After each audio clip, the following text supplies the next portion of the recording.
بسم اللہ الرحمن الرحیم۔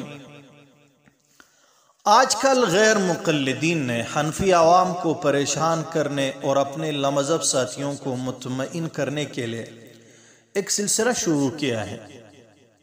کانفرنس اور جلسوں کے اشتہارات میں اپنے علماء کرام کے نام کے ساتھ سابق دیوبندی اور سابق حنفی جیسے الفاظ اور لاحقے لگاتے ہیں، یا حنفی مذہب عوام سے کہتے ہیں کہ ہمارا حق پہ ہونے کی ایک اہم دلیل یہ بھی ہے کہ آئے روز حنفی علماء کرام، قراء اور سنجیدہ حضرات ہماری جماعت میں داخل ہو کے غیر مقلدین بنتے جا رہے ہیں۔ لیکن آپ نے نہیں سنا ہوگا کہ کوئی غیر مقلد عالم یا شیخ حنفی بنا ہو۔ پھر غیر مقلدین اس سے ایک نتیجہ اخذ کر کے کہتے ہیں کہ معلوم ہوتا ہے اہل حدیث مذہبی حق مذہب ہے۔ آتے ہیں جواب کی طرف۔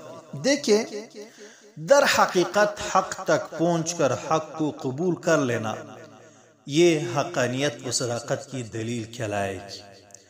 جیسے کوئی یہودی یا عیسائی مسلمان بنے کیونکہ اس نے باطل مذہب کو چھوڑ کر حق مذہب یعنی اسلام کو قبول کیا، لیکن مطلق ایک مذہب کو چھوڑ کر دوسرے مذہب کو قبول کرنا یہ حقانیت، صداقت اور عظمت کی دلیل کبھی بھی نہیں بن سکتی۔ جیسے کوئی عیسائی یہودی بنے یا یہودی عیسائی بنے۔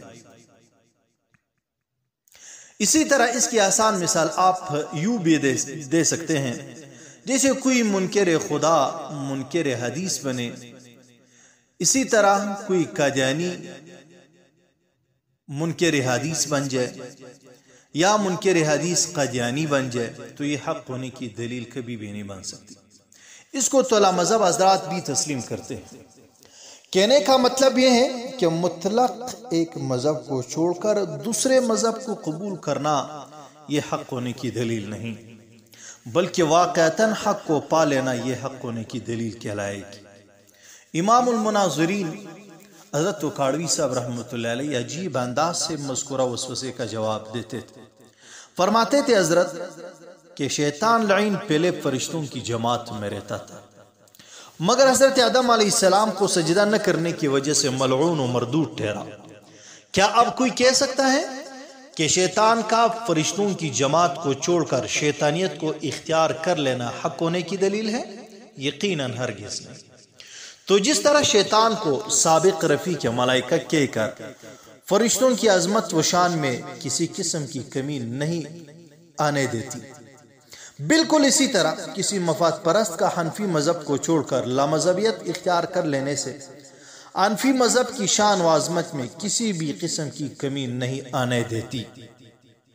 جس طرح شیطان سابق رفیع کے ملائکہ کی ملعونیت و مردودیت میں کسی قسم کا شک نہیں، اسی طرح ان سابق حنفیوں کی گمراہی و ضلالت میں بھی کوئی شک نہیں۔ اگر ایک مسلک کو چھوڑ کر دوسرے کو قبول کرنا حق ہونے کی دلیل ہے، تو ایسے بے شمار لوگ ہیں جو پہلے اہل حدیث یعنی لامذہب غیر مقلدین تھے، مگر بعد میں نیچری منکر حدیث اور قادیانی بن گئے۔ کیا نیچری ہونا، منکر حدیث بننا یا قادیانی ہونا حق کی ہونے کی دلیل بن سکتی ہیں؟ غیر مقلدین خود ہی فیصلہ کر لیں۔ آئیے آج آپ کو ان 10 حضرات کا نام بتائیں گے جو پہلے اہل حدیث یعنی لامذہب غیر مقلدین تھے، مگر بعد میں نیچری منکر حدیث اور قادیانی ہو گئے۔ نمبر 1، مرزا غلام احمد قادیانی۔ یہ سابق اہل حدیث یعنی غیر مقلد تھا۔ آج کل غیر مقلدین کبھی کبھار یہ شوشہ بھی چھوڑ دیتے ہیں کہ مرزا غلام احمد قادیانی حنفی تھا، بعد میں قادیانی بنا۔ مرزا قادیانی حنفی تھا یا غیر مقلد؟ اس کے لیے آپ دیکھ سکتے ہیں مولانا عبدالحق بشیر خان صاحب کی کتاب مرزا غلام احمد قادیانی کا فقہی مذہب، حنفیت یا غیر مقلدیت، جس میں دلائل کے ساتھ یہ بات ثابت کی گئی ہے کہ مرزا غلام احمد قادیانی پکا غیر مقلد تھا، اس کے بعد یہ قادیانی بن گیا۔ نمبر 2، مرزا غلام احمد قادیانی کا خلیفہ اول حکیم نور الدین، یہ بھی سابق غیر مقلد تھا۔ نمبر 3 سکندر خان قادیانی سابق غیر مقلد۔ واضح رہیں کہ یہ سکندر خان مشہور قادیانی ظفر اللہ خان قادیانی کا داماد۔ نمبر 4 بابو الہی بخش لاہوری قادیانی سابق اہل حدیث، یہ لاہور شہر کا سب سے پہلا قادیانی ہے۔ نمبر 5 مولوی احمد حسن امروہی سابق اہل حدیث۔ یاد رہیں اس مولوی احمد حسن امروہی نے شیخ الہند رحمہ اللہ کے رسالہ ادلہ کاملہ کا برائے نام جواب بھی لکھا تھا، جس وقت یہ اہل حدیث تھا۔ اب اہل حدیث حضرات انصاف کر کے بتائیں، کیا یہ حضرات جو پہلے اہل حدیث تھے بعد میں قادیانی بن گئے، کیا یہ حضرات حق پہ ہیں؟ نمبر 6 مشہور منکر حدیث عبداللہ چکڑالوی سابق اہل حدیث تھا، یہ خطیب تھا مسجد چیان والی لاہور کا، بعد میں منکر حدیث بنا ہے۔ نمبر 7 ماسٹر احمد دین امرتسری قادیانی مصنف صلاۃ الرحمن سابق اہل حدیث ہے جو بعد میں منکر حدیث بن گیا۔ نمبر 8 نیاز فتح فوری منکر حدیث، یہ بھی سابق اہل حدیث۔ نمبر 9 سر سید احمد خان نیچری سابق اہل حدیث، بقول ابوالکلام آزاد رحمہ اللہ، بحوالہ آزاد کی کہانی خود آزاد کی زبانی، صفحہ 368۔ خود سر سید احمد خان اپنی غیر مقلدیت کا اعتراف بین الفاظ کرتے ہیں کہ میں سچ کہتا ہوں جس قدر اسلام کو نقصان تقلید نے پہنچایا ہے اتنا کسی چیز نے نہیں پہنچایا ہے۔ بحوالہ مکتوبات سر سید احمد خان جلد 1 صفحہ 473۔